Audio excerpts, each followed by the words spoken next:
দেশ স্বাধীন করতে পেরেছি, কিন্তু আরেকটু বাকি রয়েছে। সেটা কি? সেটা হলো স্বৈরাচারের হাত থেকে আরেক স্বৈরাচারের হাতে যাবে, তখন দেশ স্বাধীন হলো কি করে?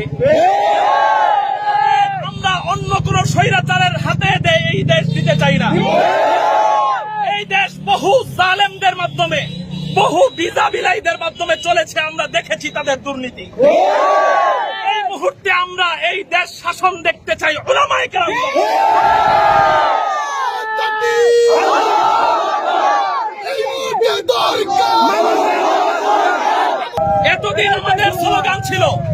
এতদিন আমাদের স্লোগান ছিল স্বৈরাচারকে বিদায়ের স্লোগান। এখন আমাদের স্লোগান থাকবে ভবিষ্যতে স্বৈরাচার না আসার স্লোগান। নতুন করে আমাদের স্লোগান থাকবে এই মুহূর্তে দরকার আলেম উলামা সরকার।